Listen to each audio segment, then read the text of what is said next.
Assalamualaikum warahmatullahi wabarakatuh. Shalom, Om Swastiastu, Namo Buddhaya, Salam Kebajikan.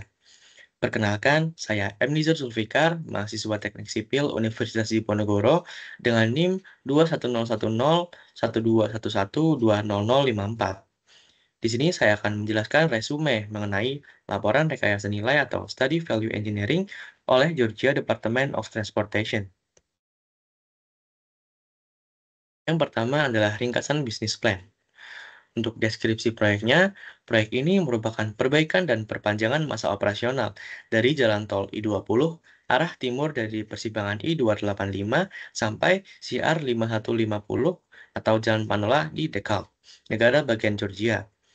Study Value Engineering dilaksanakan dari tanggal 9 sampai 12 Februari 2010 oleh PBSDNJ atau Post Buckley Shah and Jernigan di kantor Departemen Transportasi Georgia di Atlanta. Tujuan dari proyek yang diusulkan adalah untuk memberikan peningkatan operasional dan keselamatan sepanjang Jalan I-20 menuju ke timur di sekitar persimpangan I-285 di DeKalb. Tujuan utama dari proyek adalah untuk memperbarui dan memperpanjang umur operasional dari segmen kritis sistem antar negara bagian Georgia. Pekerjaan konstruksi ini berupa penambahan jalur kolektor distribusi, memodifikasi jalur utama, dan membuat perbaikan perkuatan lereng dari sebelah barat persimpangan I-20 I-285 ke jalan I-20 persimpangan Jalan Panola sepanjang 4,5 mil. Dirancang untuk mengatasi kapasitas atau pergerakan lalu lintas di area proyek, sistem jalan kolektor distributor akan membebaskan kapasitas jalan bebas hambatan yang saat ini tidak digunakan sepenuhnya karena kondisi jalan bergelombang, sehingga secara signifikan meningkatkan lalu lintas kendaraan.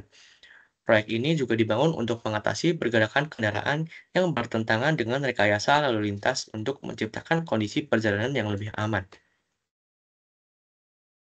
Kemudian ini ada peta lokasi proyek. Di sebelah kanan, ada 4 simpang susun utama pada proyek ini, yaitu yang pertama I-20 di Columbia Drive. Itu tidak ada perubahan yang direncanakan. Lalu yang kedua, untuk I-20 dan I-285, yaitu lereng dari I-285 arah timur ke I-285 akan disesuaikan.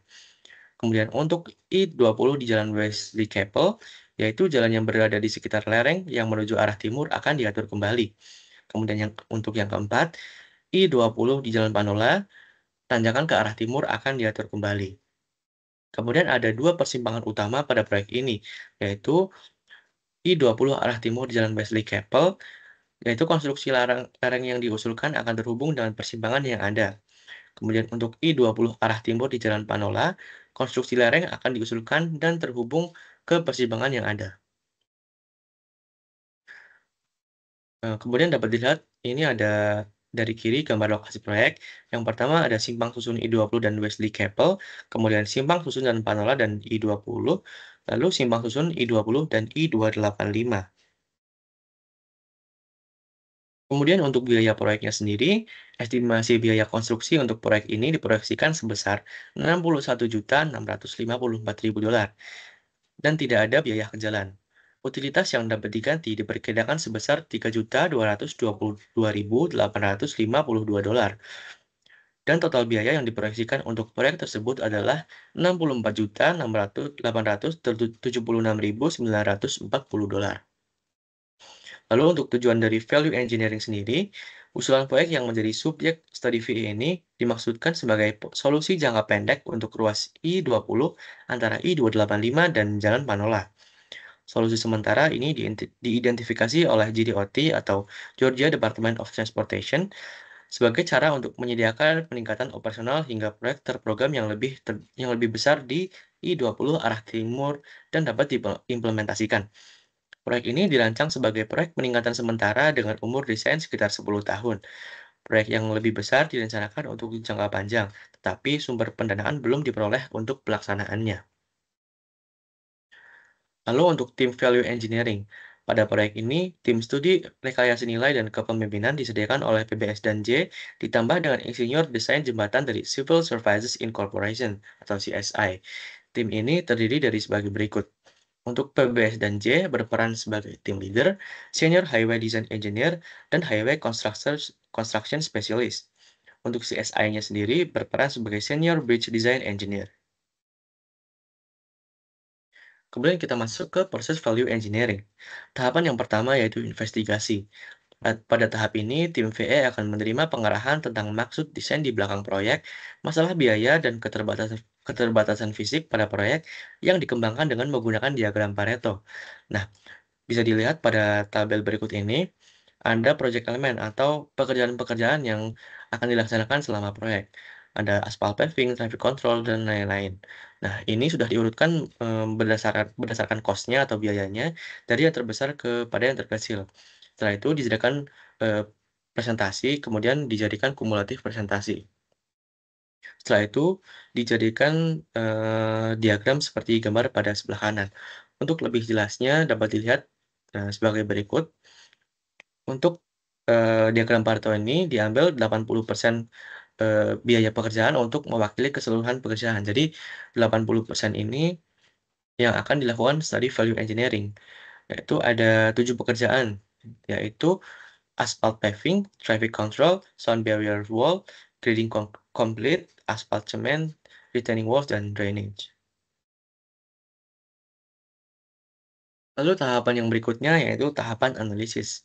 Pada tahap ini, tim value engineering menentukan fungsi dari proyek dengan meninjau proyek dari format yang paling sederhana digambarkan dalam diagram FAST.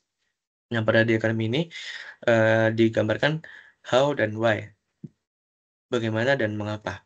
Nah, untuk meningkatkan operasi ini dijadikan higher order function atau fungsi utama. Kemudian untuk bagaimana cara untuk mencapai peningkatan operasi, yaitu dilakukan dengan di sini ada 5 cara, yaitu dengan mengurangi konflik, menjamin kenyamanan, memastikan keandalan, memuaskan pengguna, dan menarik pengguna. Nah, lalu sebagai contoh untuk mengurangi konflik, bagaimana cara untuk mengurangi konflik? Yaitu dengan memisahkan lalu lintas dan meningkatkan kapasitas. Kemudian bagaimana cara untuk meningkatkan kapasitas? Itu dilakukan dengan cara membangun jalur CD. Nah, begitu seterusnya. Lalu tahapan yang ketiga yaitu spekulasi. Pada tahap ini, tim VA akan melakukan sesi brainstorming untuk mengidentifikasi ide yang digunakan untuk proses selanjutnya. Dengan yang pertama mencari cara untuk memperluas jalur yang diusulkan dari 11 feet menjadi 12 feet. Kemudian yang kedua mengurangi biaya dinding suara melalui jenis dinding alternatif, bahan alternatif, atau dengan mengurangi tinggi dinding dan panjang lintasan. Lalu yang ketiga, dengan meninjau desain geometrik lalu lintas untuk menambah desain yang sudah efektif. Hal ini akan mengurangi konflik di sepanjang bagian koridor I-20 ini. Lalu tahapan yang keempat yaitu tahapan evaluasi. Tim VI akan merefleksikan kembali kendala dan tujuan proyek untuk memutuskan alternatif mana yang harus dilakukan. Terdapat beberapa kriteria, diantaranya mempercepat proses pelaksanaan, meningkatkan nilai, implementasi dari alternatif, meningkatkan usia proyek, menghemat biaya konstruksi, dan menghemat LCC atau Life Cycle Cost. Kemudian yang kelima ada tahap pengembangan. Pada tahap ini, tim VI akan menentukan setiap alternatif yang dipilih dengan penjelasan rinci tentang gagasan, serta sketsa dari konsep awal, kelebihan, kekurangan, penjelasan teknis, dan perkiraan biaya serta penghematan biaya. Nah, untuk mencapai tahap ini diperlukan metode yang namanya metode zero one, yaitu untuk menentukan rating-rating seperti ini, ada yang 4, 2, 1, dan seterusnya. Tapi pada dokumen proyek ini tidak ada penjelasan mengenai metode zero one untuk mencapai pada tahapan ini. Sehingga diperoleh untuk tahapan alternatifnya yang dipilih dengan rating 4, untuk aspal konkrit ada 3, kemudian untuk miscellaneous ada 2, kemudian untuk retaining walls ada 3, dan untuk sound barriers ada 2. Lalu tahapan yang keenam yaitu rekomendasi. Tim VI akan meninjau ide-ide alternatif untuk menginformasikan ide yang sesuai untuk proyek, memberikan peluang untuk sukses dan ide yang akan meningkatkan nilai proyek jika diterapkan. Lalu tahapan yang terakhir yaitu tahapan presentasi. Presentasi ini dirancang untuk menginformasikan kepada pemilik dari desainer tentang temuan awal studi VI. Kemudian masuk ke masalah dan tujuan proyek. Kesepakatan yang dilakukan yaitu dimasukkannya penghalang suara yang cukup luas untuk mengurangi dampak suara dan visual pada rumah dan bisnis lokal. Salah satu cara di mana tim VI dapat menambah nilai proyek adalah dengan mengidentifikasi cara untuk mempercepat proyek. Dengan demikian, sebagian besar ide yang akan dikembangkan oleh tim VI dapat tercapai bersama dengan potensi penghematan biaya. Kemudian kesimpulan dan rekomendasi. Setelah dilakukannya evaluasi, tersisa 9 ide alternatif untuk dipertimbangkan. Untuk aspal beton, yaitu menggunakan bahu luar dengan panjang 10 feet untuk jalan kolektor, kemudian berkoordinasi dengan proyek perbaikan pelapisan ulang yang direncanakan, dan memanfaatkan kemiringan silang 4% di bahu luar dengan garis singgung. Kemudian untuk miscellaneous atau MS, yaitu menggunakan guard line atau sisi untuk memisahkan jalur kolektor dan jalur umum, dan menggunakan pipa besi, bulir untuk drainase dan jalan kolektor. Kemudian untuk dinding penahan tanah, menggunakan DPT dengan MSI atau Mechanically Stabilized Earth Wall, kemudian memberikan dinding peredam suara pada DPT dari beton di tempat yang selayaknya, dan menggunakan sheet pile sebagai pengganti DPT dari beton. Kemudian yang untuk dinding penahan suara, yaitu dengan menunda pemasangan dinding peredam suara pada sisi barat jalan. Dan ini ada penjelasan dari kesembilan alternatif yang tadi, hasil studi value engineering. Untuk alternatif AC1, yaitu menggunakan bahu luar 10 feet sebagai pengganti 12 feet pada jalur kolektor.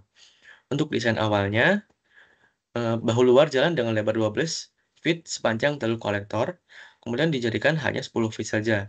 Keuntungannya, yaitu mengurangi perkerasan aspal kedalaman penuh, mengurangi biaya konstruksi, dan mengurangi waktu konstruksi. Untuk resikonya tidak ada, dan penghematan biaya yang diperoleh sebesar $150.938. Lalu untuk alternatif AC2 yaitu dengan berkoordinasi dengan proyek perbaikan pelapisan ulang yang direncanakan. Untuk desain awalnya sendiri, pengumpasan semua aspal beton di dua jalur bagian dalam hingga ke lapisan beton di bawahnya. Alternatif desainnya dengan menghilangkan satu lapisan campuran beton berpori atau Porous European Mix atau PEM dan satu lapisan aspal. Keuntungannya menghemat biaya pergerakan jalan dan mempersingkat waktu pengerjaan. Untuk resikonya sendiri tidak ada dan penghematan biaya sebesar $1.219.988. Lalu untuk alternatif AC3 yaitu kemiringan pada bahu luar. Untuk desain awalnya, konstruksi bahu luar jalan menggunakan perkerasan penuh dengan kemiringan melintang sebesar 6%. Untuk alternatif desainnya, membangun bahu luar menggunakan perkerasan yang hanya kemiringannya 4% saja. Keuntungannya yaitu mengurangi biaya pengelupasan di masa depan dan mengurangi biaya pelapisan di masa depan. Resikonya yaitu dapat mempengaruhi aliran air permukaan drainase. Penghematan biaya yang diperoleh yaitu $144.973. Lalu untuk alternatif MS3, yaitu menggunakan pagar pembatas dua sisi sebagai pengganti penghalang beton untuk memisahkan jalur distribusi kolektor dan jalur utama. Untuk desain awalnya, pembangunan pembatas median beton tipe 26 ini untuk memisahkan antara jalur utama dan jalur kolektor distribusi dari STA 65 hingga STA 135. Untuk alternatif desainnya, menggunakan pagar pembatas dua sisi tipe W sebagai pengganti pembatas median beton. Keuntungannya yaitu mengurangi biaya awal material, mengurangi bagian yang menonjol pada median, sehingga mempermudah pelebaran di masa depan dan mengurangi waktu pemasangan. Untuk resikonya yaitu membutuhkan revisi drainase dan meningkatkan biaya pemeliharaan. Untuk penghematan biaya yang diperoleh yaitu sebesar $1.093.397. Lalu untuk alternatif MS4 yaitu menggunakan pipa metal bergelombang untuk drainase jalan. Untuk desain awalnya, digunakan pipa beton bertulang untuk drainase di sepanjang garis pembatas yang memisahkan jalur umum dan jalur distribusi kolektor. Lalu untuk alternatif desainnya, digunakan pipa metal bergelombang untuk drainase di sepanjang garis pembatas yang memisahkan jalur umum dan jalur distribusi kolektor. Keuntungannya yaitu mengurangi biaya drainase dan biaya konstruksi. Untuk resikonya tidak ada. Lalu untuk penghematan biayanya sebesar $74.360. Lalu untuk alternatif RW1, yaitu menggunakan dinding MSI sebagai pengganti penahan beton cor di tempat. Desain awalnya menggunakan dinding penahan cast in place standar JDOT dengan tinggi 2,5 kaki sampai 7 kaki di sepanjang sisi selatan proyek segmen I285 sampai dengan Jalan Keppel Wesley di sebagian Jalan Keppel Wesley sampai dengan Jalan Manola. Untuk alternatif desainnya, menukar dinding penahan tanah cast in place dengan dinding MSI, tetapi dengan geometri yang sama. Keuntungannya mengurangi biaya, mengurangi waktu pekerjaan, dan meningkatkan estetika. Untuk resikonya tidak ada, dan penghematan biaya sebesar $1.931.439. Lalu alternatif RW9, yaitu melapisi penahan beton dengan peredam suara. Untuk desain awalnya menggunakan DPT Cast in Place, namun persyaratan terdapat dinding peredam suara di kedua koridor jalan. Kemudian alternatif desainnya yaitu menerapkan teknik stabilitas tanah untuk memfasilitasi bagian tanah yang lebih curam daripada menggunakan DPT CIP dan mempertahankan desain geometri jalan. Keuntungannya mengurangi biaya, mengurangi waktu pekerjaan, dan menjaga lingkungan. Untuk risikonya tidak ada dan penghematan biayanya sebesar $505.230. Lalu untuk alternatif RW10, gunakan sheet pile sebagai pengganti DPT dari beton. Untuk desain awalnya, penggunaan dinding penahan CIP standar JDOT dengan tinggi 2,5 kaki sampai 7 kaki di sepanjang sisi selatan proyek segmen I285 sampai Jalan Keppel Wesley dan di sebagian Jalan Keppel Wesley sampai dengan Jalan Panola. Untuk alternatif desainnya, menukar dinding penahan tanah CIP dengan dinding sheet pile, tapi dengan geometri yang sama. Keuntungannya mengurangi biaya konstruksi, mengurangi waktu pekerjaan, dan sheet pile memiliki nilai setelah masa pakai. Untuk resikonya tidak ada, dan penghematan biaya sebesar $1.161.210. Lalu alternatif yang terakhir yaitu menunda pemasangan dinding peredam suara. Desain awalnya pemasangan dinding peredam suara di sepanjang jalan. Alternatif desainnya penundaan pemasangan dinding peredam suara sampai rekonstruksi jalan. Keuntungannya mengurangi biaya secara keseluruhan, untuk resikonya tidak ada, dan penghematan biaya sebesar $1.511.840. Nah, demikian pemaparan mengenai resume, laporan rekayasa nilai atau studi value engineering oleh Georgia Department of Transportation. Semoga bermanfaat. Kurang lebihnya mohon maaf. Terima kasih. Wassalamualaikum warahmatullahi wabarakatuh.